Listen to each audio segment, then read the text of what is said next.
What's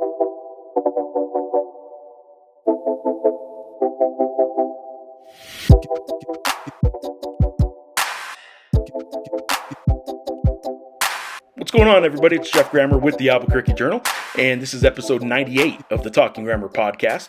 Today, we're going to kind of preview the Mountain West Conference tournament. There's a panel of four of us that got together last night and talked all things Mountain West tournament, basically. Gave our favorites, gave our paths to how the league can get its dream scenario of a 5-bid Mountain West, still alive, but obviously very unlikely. Some things will have to break a very specific way to get Colorado State into the NCAA tournament. Probably them winning the tournament will be the obvious easiest way. Otherwise, I don't think that they have a path to get in that large bid. Boise State, San Diego State, Utah State, New Mexico, all four have a path to get into the NCAA tournament without winning the Mountain West tournament. But for Boise State in particular, they probably need to win one game for sure, the 4-5 game against San Diego State. Probably two in a semifinal win over New Mexico would probably get them in. I think Utah State and New Mexico are the only two teams that can feel really comfortable that they're in the tournament no matter what. San Diego State, probably a win would go a long way to sort of make them feel a little bit more comfortable on Selection Sunday. In any case, we could go over all this stuff in the preview ahead, and it was BJ Rains from Bronco Nation News, myself, and the two guys from Field of 68, Rob Dauster and Jeff Goodman, and the four of us chop it up about all things Mountain West Conference Tournament. Hope you enjoy.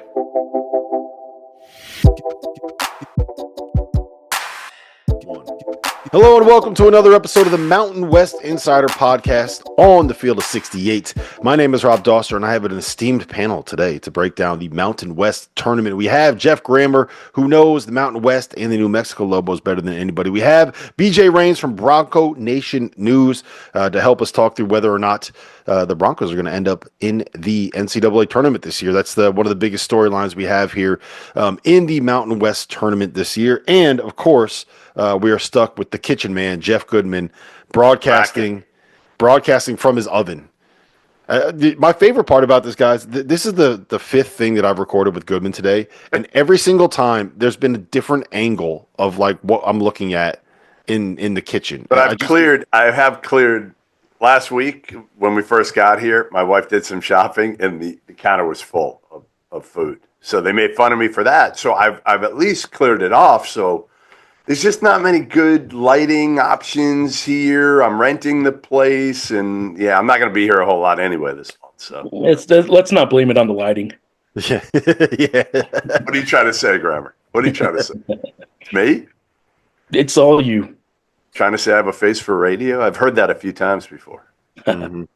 That is actually exactly what he's saying. Goodman. All right, let's get this thing rolling. BJ, I want to go to you first because I think to me the single biggest storyline out of the Mountain West tournament, beyond New Mexico is trying to win it, Richard Petit, all this other stuff, is Boise State a tournament team? They are the team that feels like they are right on the cut line, whatever it is, whether the last one in or the first one out, they are that team. If somebody ends up being a bid thief, I just watched Pepperdine win in the quarterfinals of the WCC tournament. If Pepperdine wins two more in Vegas this week, Boise State might be the team that ends up getting their bubble burst. Pepperdine's not winning two more. We don't have to worry about that. Okay? You never know. Pepperdine, man, the waves. BJ, Boise State, what do you think they have to do to be able to get themselves an at-large bid to the dance?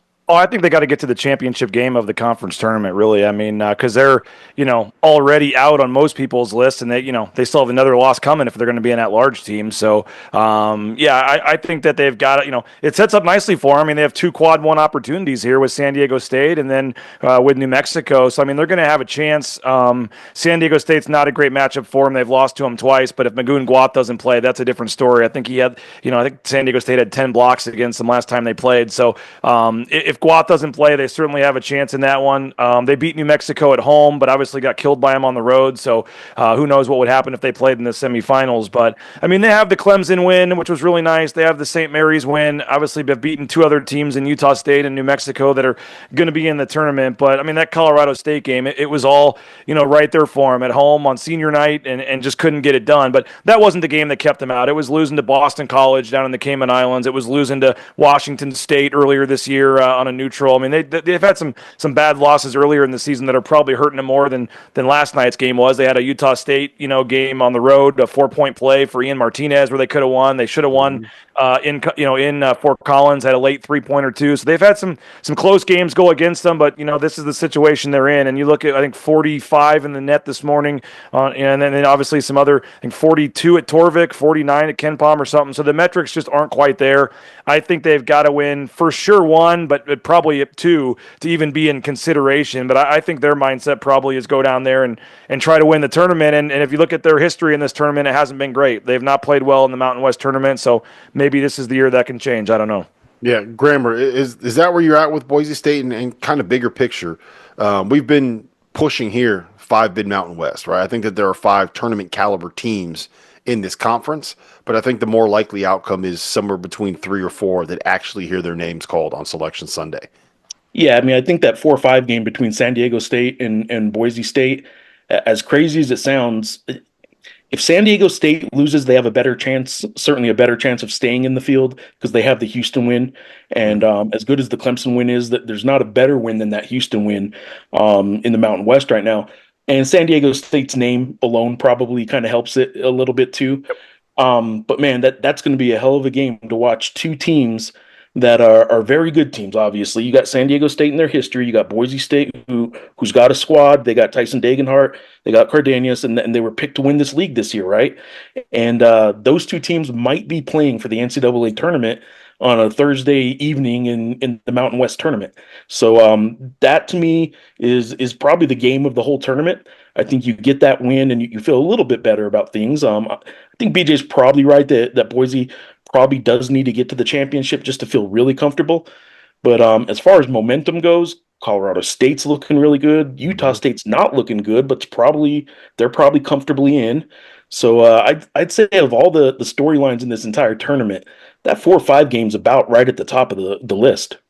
Yeah, Goodman, it feels like Colorado State's kind of the team of destiny in this one, right? Like they've been playing great of late. They have the talent. I think you can make the argument that they have the best NBA prospect, maybe. That might be a crazy thing to say, but I think Dominique Clifford has a chance to, end up being a guy that plays in the NBA for a couple of years. Feels like this Colorado State team has figured some things out here in the last month. Yeah, I mean they're definitely the hottest going in, but the good thing is they actually have the easiest road in a way, right? But is that good for their ability? I mean, it's good for their ability, obviously, to win the conference tournament and get the automatic berth, but they don't have the same opportunities that Boise has right in front of them. I mean, let's look at it. You beat Nevada or Fresno State, big deal. Yeah, you hopefully, you get a shot at Utah State, but there's no guarantee Utah State beats UNLV if they play UNLV in that game. I could see UNLV winning that game at home. So I just don't know if the same opportunities are there.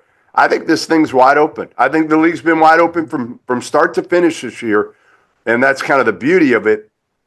But it's also the tough part, right? Like, again, they're going to get a bunch of teams with not great seeds, and people are going to probably rip on them if they don't win in the first round of the tournament, and they just don't have that star power that some of these other leagues do. I love that they, last year they got in so many teams. This year, hopefully they get 4 in, but it could be 3, and you're looking at maybe none of them being a favorite. And Rob, it's funny if I can jump in here real quick because you mentioned a team of destiny, and that's what I've thought for the last month about Boise State, to be honest, because Tyson Degenhart has taken them to 3 straight tournaments. No one's ever taken them to 4 in a row.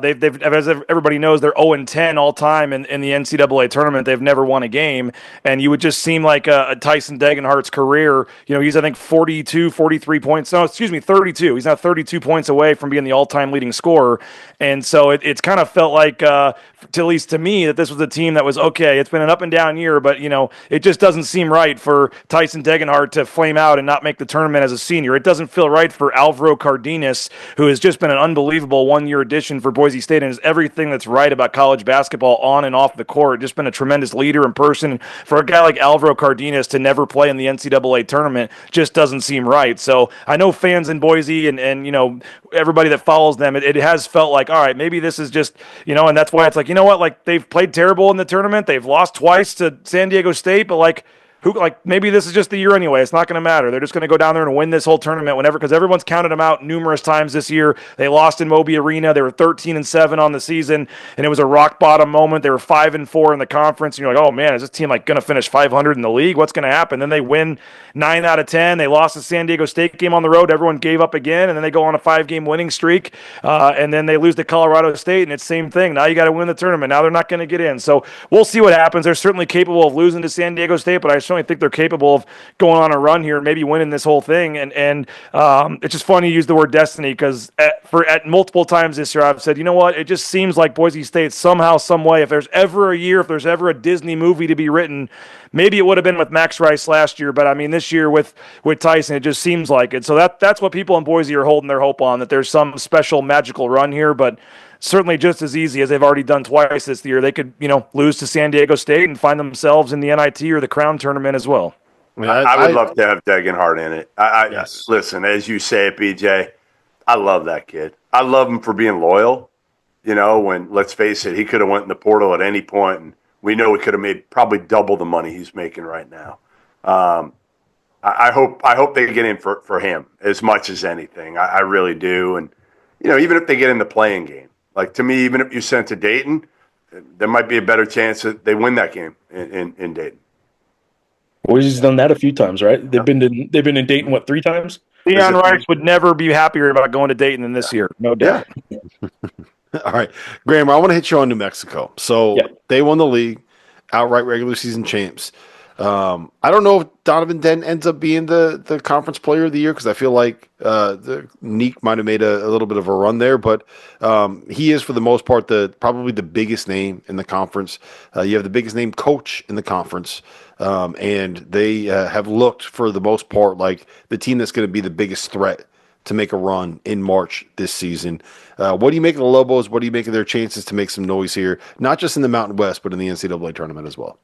So, I mean, obviously the bullet points, if you're talking, and if they make the tournament, I assume they will. What the announcers are going to be telling everybody about this team is this is a team that lost Jalen House, who at the end of last year might have been playing the best in the Mountain West. He won the Mountain West tournament MVP when they won 4 games in 4 days.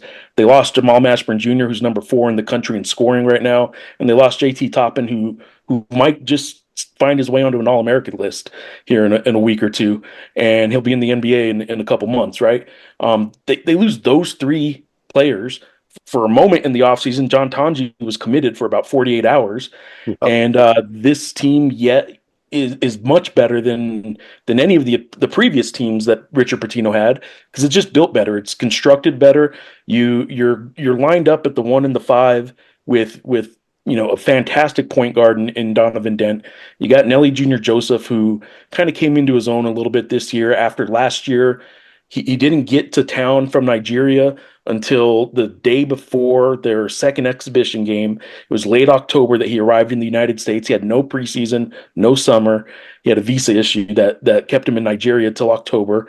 And he kind of took a back seat a little bit to JT Toppin's great freshman year. So all those pieces are gone, and then this year, all that happens is Donovan Dent becomes better than Jalen House was, becomes better than Jamal Mashburn Jr. was, and is one of the best pick and roll point guards that certainly that I've covered. And he and Nelly just got this chemistry going that they're playing pretty good. And I posted this over the weekend on social media after the San Diego State Nevada game wrapped up the regular season. If I had to point to one stat as to why New Mexico led this league wire to wire, they were in first place the entire year. It's because they are number 1 in defense in KenPom. It's not San Diego State. For the previous decade, New Mexico has never been ranked higher than 5th in defense. And this year, it's only by a decimal point. But if you want to see the biggest change in New Mexico Lobo basketball, it's that they're a better defense in conference play over 20 games than even the San Diego State Aztecs. So I'd say their defense is the main reason, but they also got a pretty special one in Donovan Dent. Mm-hmm. Point guard play will take you a long way, right, Jeff? I have said that for a long, long time. And, yeah, if you got a good 1 and a 5 and, again, like you said, it was almost playing those guys together last year. I think it's some teams are able to do it. I mean, Auburn's been able to do it this year with 2 bigs, but it's rare. It's rare that you can do it effectively in this day and age. I think the bigger problem last year for the Lobos was playing 3 6'2" and shorter guards, and they would have rather played a whole bunch of bigs if they could have. And now that they got a 6'9" wing as opposed to a 6'2" wing, and Filip Borovichinin, I really think that's the biggest change. I think he, for the first half against San Diego State and for the first half against Colorado State, shut down Miles Bird and shut down Nick Clifford. And both of those guys had single-digit scoring games against the Lobos. They both came on in the second half. Don't get me wrong; they still had good games. But you got a 6'9" wing defending you. It's a whole lot better than Jamal Mashburn Jr. at 6'2", trying to defend an opposing wing. Hey, how many times did you have to practice pronouncing Philip's name? I'll tell you what, man. I didn't know it was Borovich, like the hard E in the middle, until midway through the season. And luckily, as a writer, you don't have to say it very often. But I actually had him on a podcast, and he got me right. The two Serbians on the Lobos, such a blast, man. Jovan Milicevic is a freshman who's really come on late, and Filip Borovichinin is those two guys are funny, man. They're a blast, and the chemistry on this year's team. It wasn't that any of those guys that left were bad, but the chemistry on this year's team is better than I've covered in a long time. Yep, that matters. I want to hit all you guys. BJ, I'll go to you first on this one. The only team we haven't really talked about at the top of the conference yet is Utah State. They lost 2 of their last 3 and 3 of their last 6. But Ian Martinez and Mason Foulslev is as good of a 1-2 punch as you're going to find in this league. They play that like weird 1-1-3, 2-3 match, whatever you want to phrase it, that weird zone that seems to mess teams up that aren't accustomed to it. But I don't know. My take is that the second time around, once you kind of have seen it before, it's a little bit easier to know what to do against it, which is why I don't know if they're going to make noise in the Mountain West tournament, but I think they're a sneaky, going to give somebody some trouble team in the NCAA tournament. BJ, yeah, I mean, a couple things. Couple things I'd say on that is you look at the last 3 losses they had down the stretch. They lost at New Mexico, at Boise, at Colorado State, where almost every team in the league lost every time they had to go there. So I mean, it's just really hard to win in this league, and they don't have a big inside presence. I mean, they're obviously guard heavy, and they don't have they just don't get a ton of production on the interior or have a ton of length in terms of some of the matchups in this league, whether it's a San Diego State with a Guath or New Mexico with what they have down there. As Jeff's been saying, so I think they're a very good team. I mean, me and Jeff were both on the panel that voted for the All Mountain West awards this year. And I mean, Jared Calhoun got serious consideration from me for Coach of the Year. I mean, to finish 3rd in this league with what he's done and the rotating door they've had at coaches there at Utah State. And I know he kept a couple key guys, but some of the guys he brought in and just the way that team has played, I've been super impressed with them. And, they are a team, as I said, guard heavy. They're going to have to, hit some shots. But I mean, Martinez and Foslov are 2 of the best guards in this conference. And I'm very intrigued to kind of follow them and see what they do here moving forward. Because again, if they face a team in the tournament where is real big and a big threat down in the paint, that could be a problem for them in my opinion. But great guards, which everyone says you got to have in March, and veteran guards, and Calhoun deserves a ton of credit there because they've had a heck of a season. And I don't think I get it. Yeah, they lost a couple at Boise and at Colorado State, but then they go crush Air Force by 40. I still don't think they're a team that whoever has to play in the Mountain West tournament's feeling great about it. Mm-hmm. I think you kind of when you set it up, you kind of teed it up just right, Rob. In that matchup zone snuck up on a lot of people. I think that was the biggest thing for a while. The Lobos were able to get them in Logan by 19 on their first matchup, but the first half they were taken out of it completely. They were able to kind of figure some things out just in the second half. You saw one adjustment that the coaching staff made that really just turned that game around. And I think that defense is sneaky good. It didn't end up rated very high in the conference at the end of the season, just because I think, like you said, the second go around they got beat up on, and that Colorado State 40-point win is gonna hurt some metrics quite a bit. I would say as far as players go, the stars are the stars. Ian and Mason are their two stars. But in my mind, they really started. Dayton Albury, the point guard, started playing really good late in the season. And he was a guy that kind of gave the Lobos some fits. He was blown by, I think Donovan a little bit sometimes, and he was getting by True Washington a little bit. Two pretty good defensive guards. And I just think that one of their biggest feathers in their cap is their bench scoring. They're ranked 26th in the country. I just looked it up, and 28 points off the bench every game.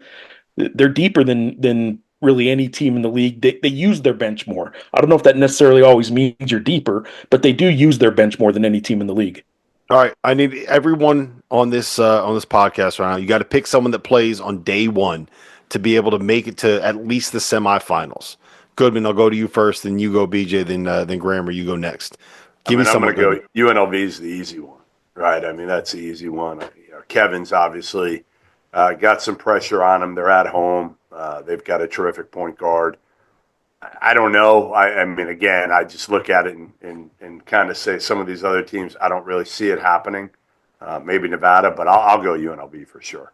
Yeah, I think that's the obvious one with how they're playing right now. And I would say everyone talks about them playing at home. I know that hasn't proven to be a big deal in the conference tournament down there, but they are playing well and they're at home. But I mean, if I have to pick somebody else, sorry, Jeff, but I'll take Nevada. I mean, I do think with Kobe Sanders, and I saw him go for 30 against Boise, a couple weeks ago. I mean, that guy can really light it up when he gets going. Nick Davidson is still one of the best players in this conference, and Xavier Dussel, the all-time Mountain West three-point, leader, could get hot as well. So I know Nevada's had a very disappointing season. I think they went 0-9 or 0-10 against the top, 5 teams in the league in the regular season, but a lot of those were close games, and maybe they're checked out and they're done, whatever. But I saw, that they're trying to get into one of these postseason tournaments. They're still trying to fight to play here, and Nevada is certainly a team that has some guys that I think if they were to get hot, they could be a little bit of a scary matchup as well.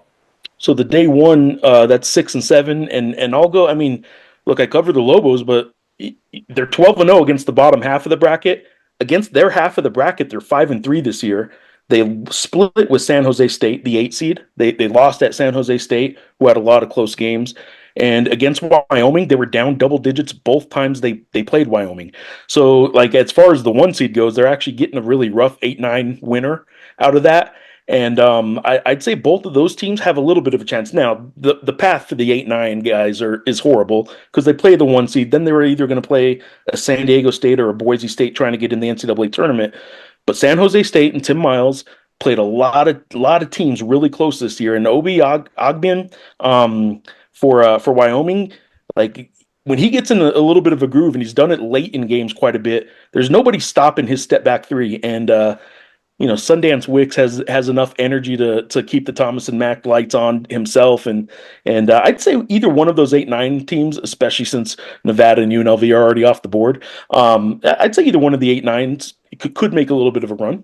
Yeah, hey, Rob, to take this thing over, Rob, but can I ask Goodman a quick question? I'm curious on the over/under of new coaches in the Mountain West next year, because we're talking about these teams, and I'm looking. Fresno, I don't know what's going on there with Vance, just with the gambling thing and the year that they had. We've talked about what could happen at UNLV with Kruger. Who knows if another coach leaves on the positive side to take a better job? I mean, I don't know if that was a bad over question 3 show, but what do you think about the coaching carousel here? If you give me the over under 3, I think it's going to be 3 at the end. I think there'll be 3 new coaches and maybe 4, because I think there's something else that you didn't mention. I don't want to say. I hate doing the speculation game, but I think there's one more here that could happen. Well, I mean, it's open in Albuquerque. I mean, if Richard Pitino, I didn't even go through that. Yeah, I wasn't even talking about the Richard Pitino one. Yeah, right. It's open. Everybody here knows that, and he's been remarkably open and candid about it. He tells Lobo fans, "Look, I love you guys. I hope they give a commitment to this program." But yeah, I mean, I'm talking to teams. He's been open for 3 years about it, and he was in a situation. You got a good guy to cover. Listen, You both have really good guys to cover. Richard is just incredibly, at this point in his career too. He's so comfortable. Incredible. He's incredible. Yeah, I mean, he's so comfortable in his own skin right now, and he doesn't. He can't do a whole lot wrong with what he says at pressers. Fans love him. He's basically telling Lobo fans, Yeah, I'm talking to other schools, and they're like, but how he said it was so great. I mean, he's kind of hitting a sweet spot with the fan base here right now. And I'll tell you who runs Albuquerque right now. It's not Richard Pitino, it's Jack Pitino. His 10-year-old son, the ball boy. I am not kidding you when I tell you the ovations he gets in the pit when he's Really. shooting threes at halftime. He's running this whole town right now. Hey, not a bad life for a 10-year-old. All right, guys, now's the time. I need official picks and predictions. Give me your Mountain West tournament title game and who you have winning it all. Grammer, you go first, then you, BJ, then you, Goodman, and then I'll close it up. I'll ride the Colorado State hot streak to the championship game. The thing about momentum is that when it ends, it usually ends like really quick and kind of bad. Like Colorado State to the championship game. You know what? They don't have Jalen House, but I'll take New Mexico and the 7,000 or 8,000 fans that they're going to have going to Vegas. I think it'll be a chalk 1-2 championship game, and I'll go Homer. I'll take New Mexico. BJ?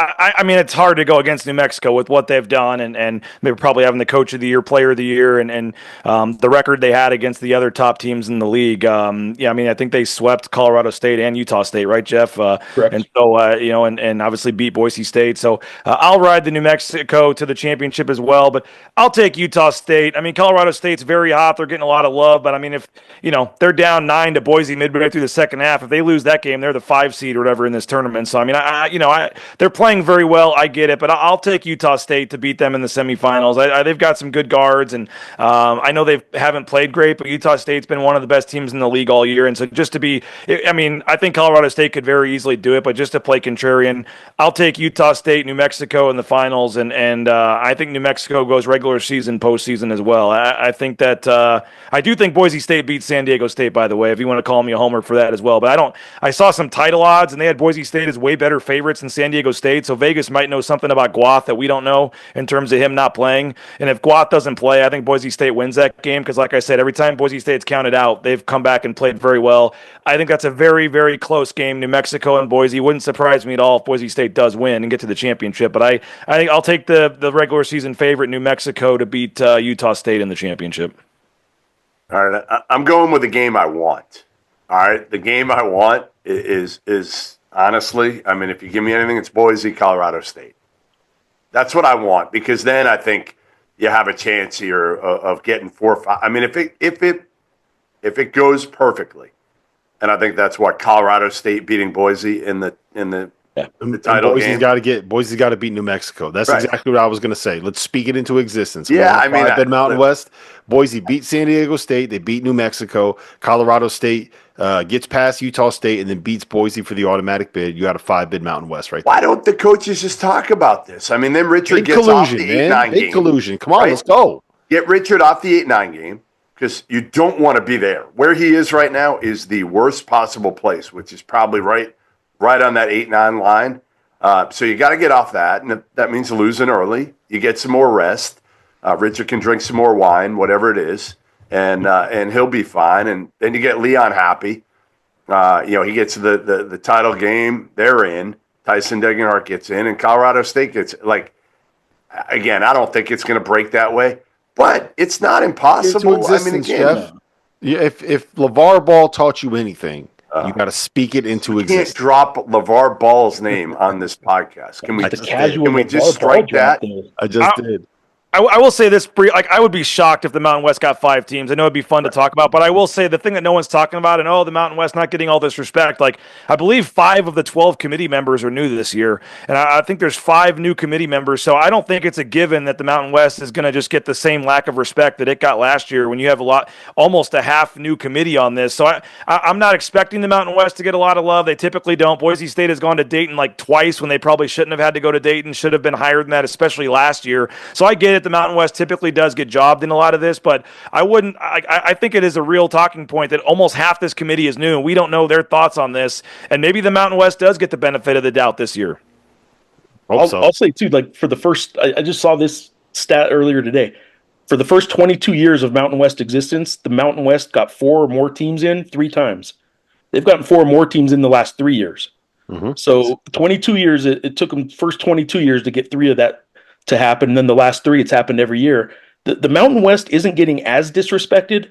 The seeding is, but they're actually sneaking a bunch of teams in, and it's because it's a league with some pretty good coaches right now. I think any one of those top fives can probably pull this thing off this week, and I think it's because these coaches have kind of figured out how to work this right outside the power structure kind of thing pretty well. I hope you're right. I hope you're right. Gentlemen, it's been great catching up. Grammer, good to see you. BJ, great to see you. Goodman, this was, I think, our fifth or sixth recording of the day. And Hey, BJ, I'm tired of you. over 4. I've changed my mind on your question. I'm going over 4. So that means you probably have 2 leaving for better jobs. I mean, yeah, definitely one. Definitely one leaving for better jobs, and one more that, again, to be determined. That I'm I can't say much sending about. You a text here after the show to get some more info on that. Yeah. All right. 3.5. You're going over. Let's give it the hook. So over 3.5. under 3.5. 3.5. Definitely going over. All right, there you go. Appreciate you guys. Thanks, guys.